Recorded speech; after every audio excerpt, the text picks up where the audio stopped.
Olá, eu sou o professor Ricardo de Moura, sou professor de filosofia e hoje nós iremos falar sobre a escola de Eleia. Nós vimos anteriormente que a primeira escola filosófica, a escola jônica, ela teve ali a sua grande importância a partir do Tales, que dizia que tudo se originou da água, do Anaximandro, que afirmou que nem da terra, do fogo, da água ou do ar se originaram as coisas, mas se originou justamente do Áperon, dessa força indivisível, e do Anaxímenes, que disse que tudo se originou do ar, até as pedras, a terra, elas possuem também ar, mas em menor quantidade. E os seres humanos, né, os seres vivos, precisam do ar para a respiração, as plantas, os animais, os seres humanos. Dessa maneira, nós vemos como a especulação filosófica ela vai ganhando corpo desde a primeira escola, a escola jônica. E hoje nós iremos debater, discutir um pouco sobre a escola de Eleia. Ou seja, quem foi o seu principal fundador, quem são os seus principais expoentes e contra qual filosofia ou qual pensamento eles estavam ali relutando ou debatendo. Então nós vemos ali o principal fundador da escola de Eleia foi o Parmênides. O Parmênides, ele desenvolve as suas doutrinas principais justamente porque ele vai combater a ideia do Heráclito de Éfeso. O Heráclito diz, por exemplo, que todas as coisas estão em mudança. E, de fato, nós observamos isso. Ora, enquanto estamos aqui discutindo, nós estamos envelhecendo. A cada milésimo de segundo, o tempo está nos consumindo. As coisas nascem, crescem, desenvolvem e acabam morrendo. Então, como Heráclito dizia na sua célebre frase, ninguém banha no mesmo rio duas vezes, porque o rio já passou, a pessoa já ficou mais velha, a geografia nos explica que existe o assoreamento do rio, o rio vai ficando mais raso a cada nova chuva, a cada nova ventania, a cada nova tempestade. Dessa maneira, as coisas estão em constante mudança, ou seja, estão em constante devir. Isso trouxe um problema, porque se as coisas estão mudando, como é que eu posso conhecer as coisas? Então, Parmênides, ele propõe uma solução. Ele diz que o ser existe. Na verdade, o que nós vemos nessas mudanças constantes são enganações. Na verdade, o que existe é o ser. E o ser, ele sempre existiu e sempre existirá. Ele é imutável, ele é eterno. Então, dessa maneira, o Parmênides, ao criticar o Heráclito, ele diz que o ser sendo, ele não pode ter outra realidade possível. Ele não pode vir a ser, né, o devir, a mudança, porque ele já é na sua essência. Mesmo que eu esteja me transformando de criança, adolescente, adulto, idoso, eu sou a mesma pessoa. Então, o que existe é o ser, é a essência daquela coisa. E isso vai dar base de sustentação para o nosso pensamento. De fato, como diz o Parmênides, uma coisa ela só pode ser ou também não ser, ou ela não é. Se ela existe, não pode vir a ser, porque ela já está contida na sua essência. Não vai ter como mudar a essência do ser árvore, do ser gato, do ser animal, né, do ser da existência das coisas. Agora, se nós partimos da premissa que o ser não é, ou seja, não existe, aí o Parmênides nos diz que isso é impossível, porque como é que a coisa não existe e vai começar a existir a partir do nada? Então, se não é, não pode vir a ser, porque do nada não se pode extrair coisa nenhuma, não pode se extrair nada.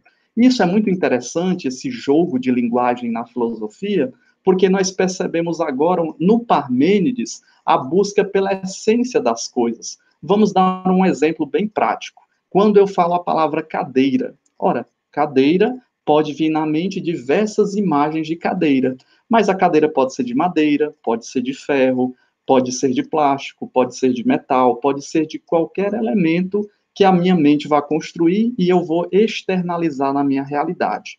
Quando eu falo a palavra cadeira, ou árvore, ou qualquer outra palavra, o que organiza a minha mente em pensamento é o ser. Então, eu sei da existência da coisa.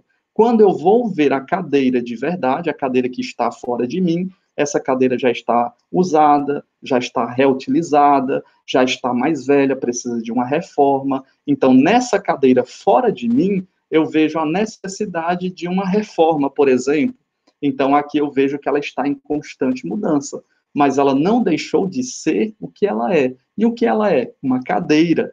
Ao mesmo tempo, eu posso aplicar nas diversas outras coisas que eu vejo, nos diversos outros objetos, né? No lápis, na caneta, também nas árvores, nos animais. Fora de mim, quando eu observo, eles estão em constante mudança. Mas na minha mente, enquanto pensamento, eu sei da sua existência. Então está aí a sacada do Parmênides, é reconhecer a existência do ser, ou seja, da essência das coisas. Quais são os maiores expoentes dessa escola chamada de Escola de Eleia? Nós temos o próprio Parmênides, né, de Eleia, que ele é da colônia grega, nasceu ali na região da Lucânia, e ele escreveu um poema chamado Da Natureza. Uma curiosidade muito interessante desses pré-socráticos é porque eles constatavam as suas experimentações e escreviam nos pergaminhos.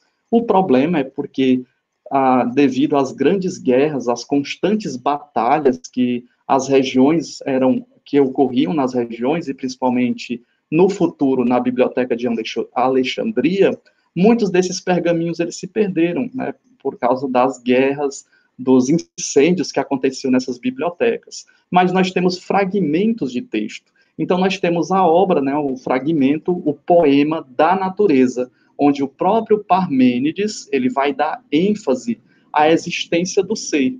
Quando nós observamos as coisas, nós tendemos a dizer que ali existe a realidade nua e crua, né, a passagem das coisas, a mudança, o devir. A ideia do Heráclito fica muito presente na nossa percepção diária, quando nós vemos que os animais crescem, eles se organizam, eles se desenvolvem e depois eles morrem, eles estão em mudança, mas eles não deixaram de ser aquilo que eles mantêm a sua essência, né? Eles estão em transformação apenas aparente. É isso que o Parmênides vai dar ênfase.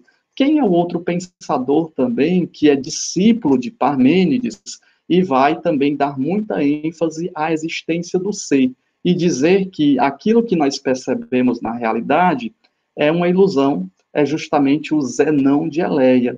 O Zenão, ele é do século V a.C., e ele escreveu um poema intitulado Sobre a Natureza. Ora, Parmênides escreveu da natureza e o Zenão de Eleia escreveu sobre a natureza. O Zenão de Eleia é muito conhecido por aquela historinha da tartaruga e do corredor, né, do Aquiles, que era um grande herói mitológico grego. Então, imaginemos, diz o Zenão de Eleia, que a tartaruga ela está colocada no ponto 1 e o corredor está no ponto 0.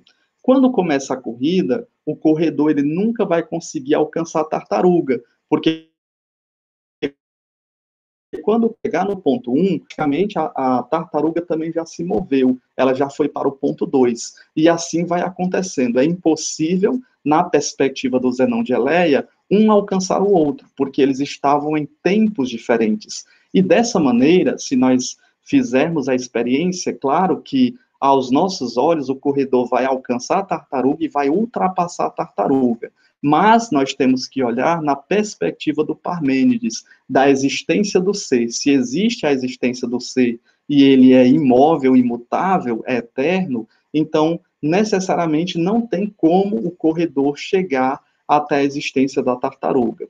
Assim, essa doutrina, que é chamada doutrina do parmênidico, né, até interessante esse nome, porque vem do nome Parmênides, se transformou numa realidade que não pode ser múltipla, como nós vemos no nosso dia a dia, a multiplicidade de árvores, a multiplicidade de pessoas, a multiplicidade de cadeiras, a multiplicidade de canetas, mas elas não deixam de ser canetas, ou pessoas, ou árvores. O que é mais importante perceber na escola do Parmênides, nessa escola de Eleia, é justamente o uno, o absoluto. Eles estão procurando a essência que organiza as nossas ideias e a percepção dessas ideias.